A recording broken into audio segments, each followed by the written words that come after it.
একটা গ্রামে একটা খারাপ মেয়ে যদি থাকে পুরো গ্রাম একে ভয় করে। একটা খারাপ ছেলে যদি থাকে পুরো গ্রাম সে ভয় করে। মেয়েকে ভয় করে, মেয়েকে আনলে সংসারটা ঠিকঠাক করা। এ ভয় করে আমার ছেলে সাথে ভাই হয় এসে কি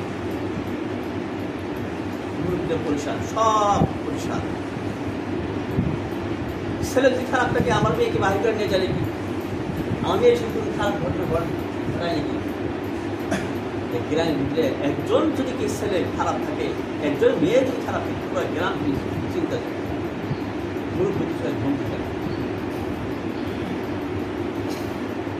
কেন হইতেছে?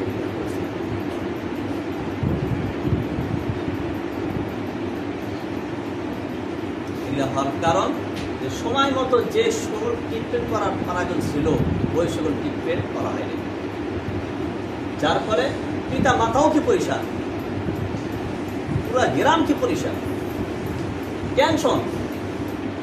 আর ওই খারাপ মেয়ের সাথে যদি ছেলে চায় ওই মেয়ের ওই টেবিলে যদি আরো আগুন করা হয়, এই ছেলে এই মেয়ের সাথে কি প্রেম হয়ে গেছে, এখন তো আমার কোনো বাঁচার রাস্তা নেই।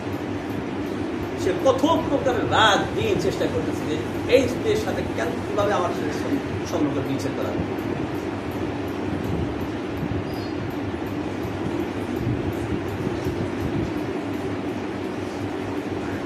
আর মেয়ের বাবা মা যদি কি ঠিক থাকে, একটু ভালো সুস্থ মস্তিষ্ক থাকে, সেও কে টেনশন করে না ধরে নিয়ে নাকি ঘরে না করে।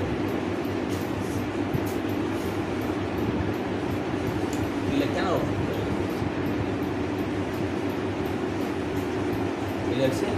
ট্রিটমেন্ট না করা, যখন যে ট্রিটমেন্ট করার পর ছিল কেউ বলতে পারে আমি তো না করছি, রহমতুল্লাহকে না করছি, বারবার না করছি, এই ছেলেকে বিয়ে করো না, আমার মেয়েকে বলছি বারবার তুমি লেখাপড়া করো, করে নাই।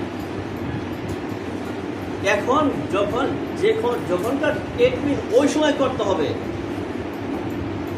ডাক্তার ইঞ্জেকশন লেগে দিছে, আমি 1 বছর পরে যে ইঞ্জেকশন মারি ওই ইঞ্জেকশন কি করবো? হয় মারা দেবে, হয়তো অন্য কাজ।